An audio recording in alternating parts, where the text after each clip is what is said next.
Nos últimos estudos aprendemos as verdadeiras raízes da fé dos seguidores do Criador e o seu Filho dentro do Éden, dentro dos patriarcas e profetas e o exemplo dos apóstolos.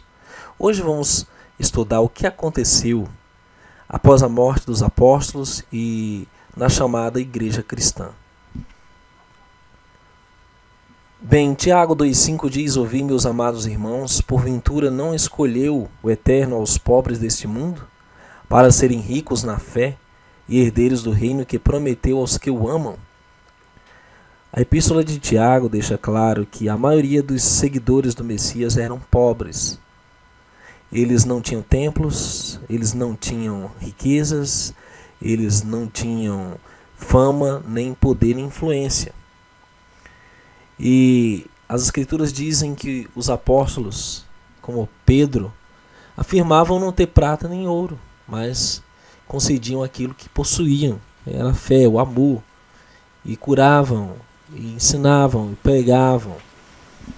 Porém, isso foi mudando com o passar do tempo. Mas as escrituras asseveram que as congregações se reuniam nos lares das famílias que se convertiam ao Salvador. Em Filemão 1:2, Paulo escrevendo diz: a nossa amada Áfia e Arquipo, nosso camarada, e a igreja que está em tua casa. Em Colossenses 4,15 ele também repete a mesma saudação: saudai os irmãos que estão em Laodiceia, a Ninfa e a igreja que está em sua casa. Em Romanos 16,5 ainda diz: saudai também a igreja que está em sua casa, saudai a Epêneto, meu amado, que é das primícias da Acaia em Cristo. Portanto, a igreja, as congregações se reuniam nos lares. Não havia templos, não havia instituições, era simples, orgânica, era uma igreja que obedecia os mandamentos. Mas antevendo o que iria acontecer nos anos seguintes, João escreveu: filhinhos, já é a última hora. Como ouvistes que vem o anticristo, também agora muitos anticristos têm surgido, pelo que conhecemos que é a última hora. Haviam aqueles que estavam já manifestando o espírito de oposição e usurpação do anticristo, até nos dias dos próprios apóstolos. E o apóstolo Paulo, escrevendo aos Tessalonicenses, disse que já o mistério da injustiça opera. Somente há um que agora resiste até que do meio seja tirado. Esse espírito da injustiça, esse espírito da iniquidade, ele sempre esteve presente em todas as épocas. E não foi diferente após a morte dos apóstolos, quando a congregação israelita deixou o evangelho de lado, recebeu poder, política, dinheiro, modificando assim a simplicidade e a fé pura que eles possuíam no início, quando receberam o Evangelho. O que acontece é que ao longo dos séculos eles foram desvirtuando todo o legado do Criador e sua doutrina e foram substituindo por paganismo. Por exemplo, as orações pelos mortos foram instituídas no ano 300 depois de Cristo. Fazer o sinal da cruz foi instituído no ano 300 antes de Cristo. Antes disto não havia tal coisa. O uso de velas, ele começou a partir do ano 320. Os apóstolos nunca usaram velas nos seus cultos. Constantino Flávio foi um imperador romano que aderiu ao cristianismo. Mas apesar de seu batismo, há dúvida se realmente ele se tornou cristão. A Enciclopédia Católica afirma: Constantino favoreceu de modo igual ambas as religiões. Como sumo pontífice, ele velou pela adoração pagã e protegeu seus direitos. E a Enciclopédia Hídria observa: Constantino nunca se tornou cristão.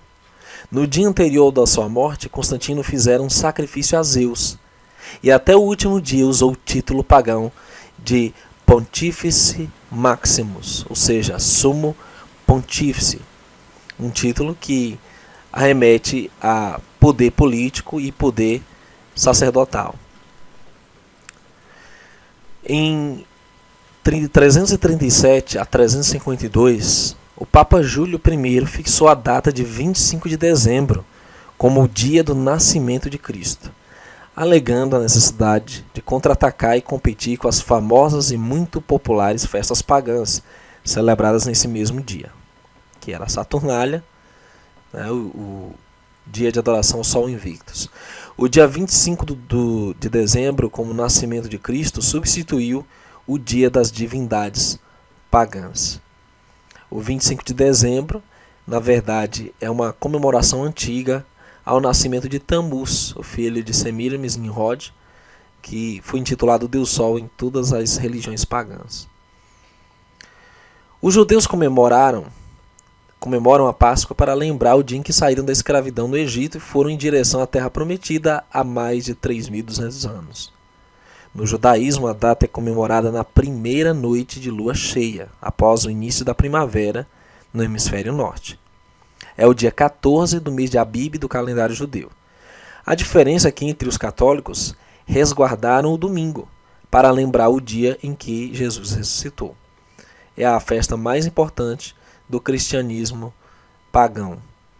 A data da Páscoa apenas no ano 325, durante o Concílio de Nicéia. Além de ter ligação com o calendário lunar, trata-se de uma adaptação de costumes pagãos.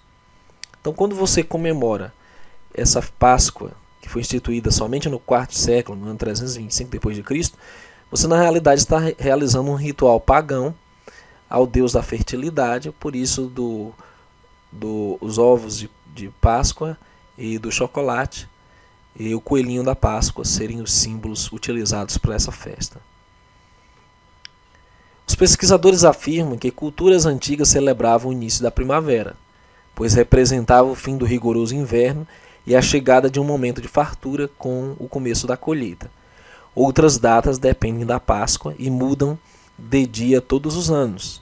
O Pentecostes é celebrado 8 dias depois. Você vê aqui que eles perverteram o significado do Shavuot, a festa do Pentecostes, e a Páscoa, o Pessa, e atribuíram a significados pagãos. E, portanto, o Carnaval, criado por Roma, é comemorado 47 dias antes, a contar do domingo de Páscoa, até a terça-feira gorda.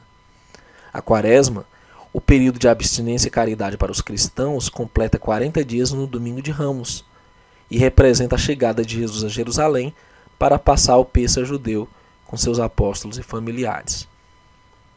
Quaresma e Carnaval só surgiram a partir do ano 325 d.C. No século XI, entre 1024 e 1033, Cluny instituiu a comemoração dos mortos no dia 2 de novembro, em contato com a festa de Todos os Santos.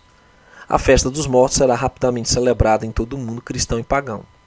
Ela surge como um vínculo suplementar entre vivos e mortos na prática da Igreja, destinada a todos. O próprio mundo profano em geral também vai aderir a essa prática. Trata-se hoje de um dos feriados mais universais. São cerca de 1000 anos de celebração dos mortos. Isso foi instituído apenas no século XI, dos anos 1024 a 1033 d.C., que é, na verdade, um espiritismo velado.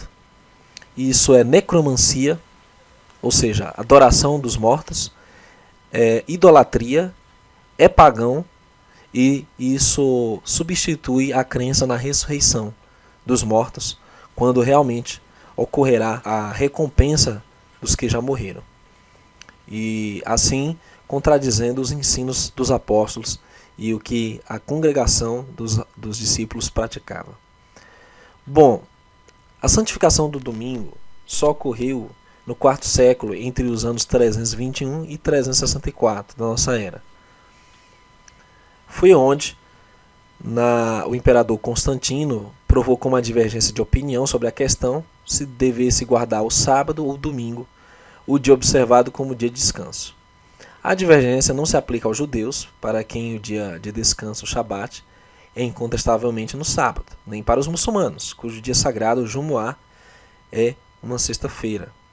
A divergência entre a tradicional observância religiosa judaica do Shabat e ao respeito ao primeiro dia da semana aparece com o surgimento oficial da apostasia, no ano 325, pelo imperador que impõe o dia do sol, venerado pelos pagãos, sobre o sábado bíblico, respeitado ainda pelo cristianismo dos primeiros discípulos, de modo a introduzir o povo pagão dentro dessa nova religião, um cristianismo apóstata, católico, pagão, e assim unificar todo o povo do seu império.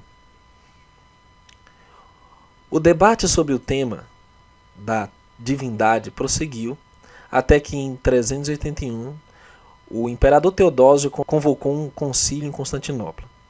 Foi assistido por cerca de 150 bispos do Oriente. Foi neste concílio que a doutrina da Trindade tornou-se oficial em todas as fronteiras do império. Todos os que discordaram foram expulsos de seus púlpitos e excomungados de suas igrejas. Era o regime totalitário dos imperadores romanos e mais tarde da Igreja Romana. Como vimos, esta doutrina espúria foi imposta pela Igreja Romana. Desde aquela época até hoje, milhares de fiéis seguidores da Palavra de Deus são perseguidos e expulsos de suas igrejas por não apoiarem esta teoria antibíblica. Essa doutrina vigente até hoje é designada por alguns historiadores como Credo Niceno-Constantinopolitano. A partir do ano 321 até o ano 381 se consolidou o dogma da Santíssima Trindade Católica. Eusébio, conhecido como pai da história da Igreja, no início do concílio ofereceu um credo com uma linguagem idêntica das Escrituras Sagradas. Em vez dos termos filosóficos usados por Atanásio, os seguidores de Atanásio, percebendo que ao darem um voto para Eusébio, estariam dando um voto a Ário, decidiram rejeitar o credo. O imperador Constantino, embora ignorante com relação aos fatos teológicos em discussão, que era na verdade se era apenas um único Deus Pai ou se eram três que formavam um Deus, mais ansioso por alcançar a unidade, apoiou Atanásio. Aqueles que não assinaram, incluindo Ário, Eusébio e Teógenes de Nicéia, foram banidos e seus livros queimados publicamente. A veneração de santos, anjos e imagens teve início apenas no ano 375 da nossa era. As escrituras proíbem veementemente a idolatria. O início da exaltação a Maria, com o termo Maria Mãe de Deus, só aparece no ano 431 d.C. Antes disso, Maria não era adorada. O batismo de crianças só começa também no século V e o batismo por aspersão ficou determinado em 1311, no concílio de Ravenna. Antes disso, todos os talmidim, os discípulos, batizavam por imersão, mergulhando nas águas e em nome do Salvador. Os sacerdotes começaram a se vestir diferentemente dos membros somente no século VI, em 500 d.C. Os trajes dos sacerdotes foram ilustrados de acordo com o seu status, hierarquia. Você tem o manto verde, o manto branco, o manto escarlate e o manto púrpura, representando assim as várias hierarquias do catolicismo. A extrema unção foi instituída no ano 526 d.C. Atribuíram poderes à Virgem Maria que se aplicavam somente ao Salvador, desviando a mente humana da obra mediatória do Messias no céu. A exaltação a Maria teve início em 431. As orações foram dirigidas a ela a partir do ano 600.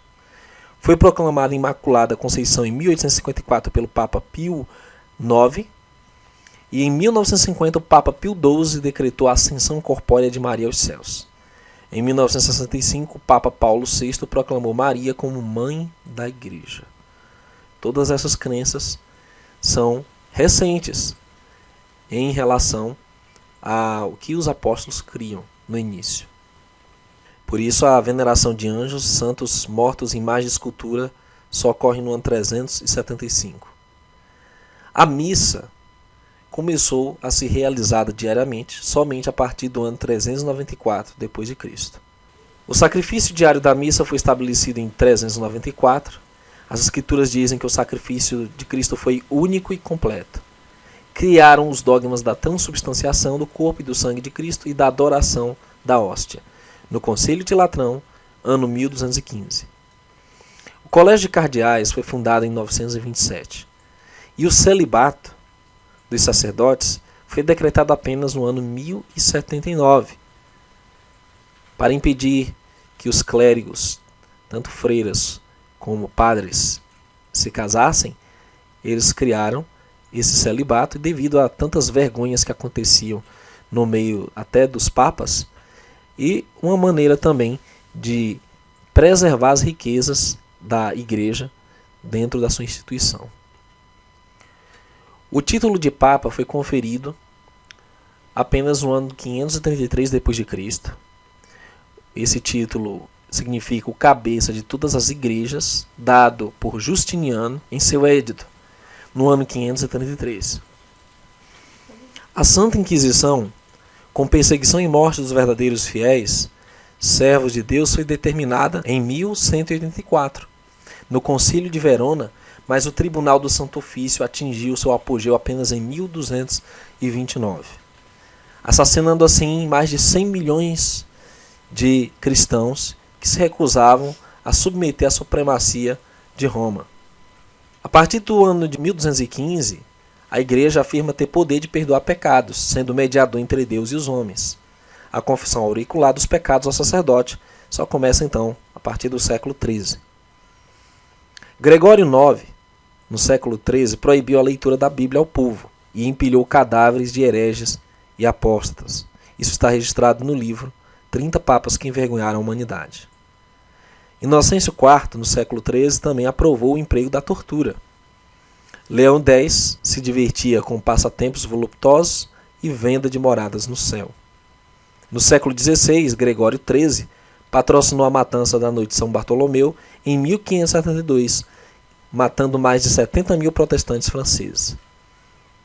A confissão, reconciliação, sacramento da penitência, o sacramento do perdão é um sacramento que envolve a remissão de pecados perante um padre, presbítero ou bispo, que neste momento atua em nome de Cristo, e o recebimento do perdão divino das faltas confessadas e de uma penitência, reparação de danos causados pelo pecado.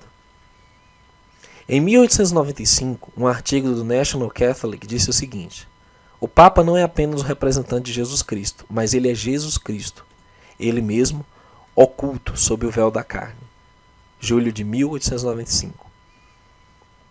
Sem falar que o Vaticano foi o idealizador e o criador de diversas ordens secretas, como a Opus Dei, como os Cavaleiros de Colombo, os Cavaleiros de Malta, como Rosa Cruz e tantas outras ordens que existem hoje atuando em segredo nos bastidores do planeta para implementar uma nova ordem mundial. O Papa Pio XII, já no século XX, foi filho do nazifascismo e cúmplice da matança dos judeus na Segunda Guerra Mundial. Aí você vê o encontro dele enquanto cardeal Pacelli, e a ligação clara entre o nazismo e o catolicismo, que exterminou mais de 6 milhões de judeus.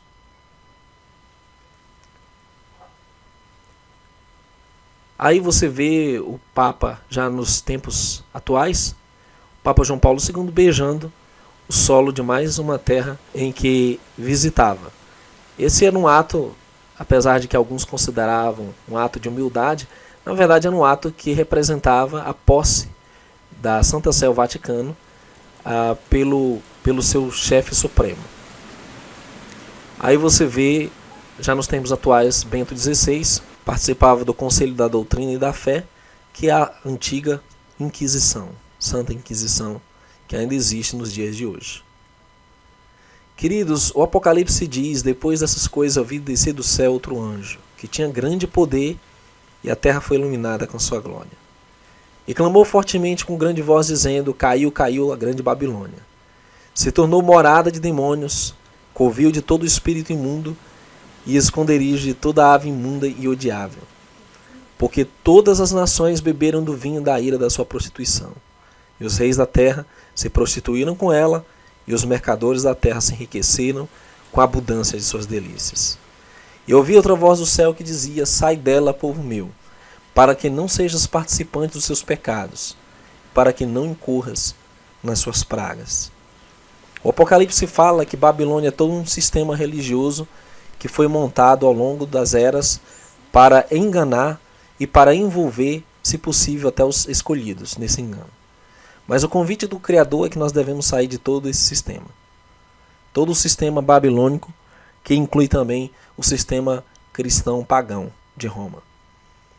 Por isso o recado do Criador para o seu povo que está lá é para sair do meio dele.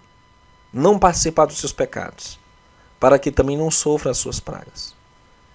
Esse é o convite do Pai a você, e a partir de hoje você já conhece o que aconteceu com a doutrina pura dos apóstolos ao longo dos séculos, e agora você já sabe qual é a verdade a ser seguida dentro das Escrituras. E para receber atualizações do nosso canal, clica em inscreva-se. Também vá na engrenagem e selecione o item enviar para mim todas as notificações deste canal e salvar está pronto. Para ajudar com esse trabalho, clique em gostei sempre e compartilhe.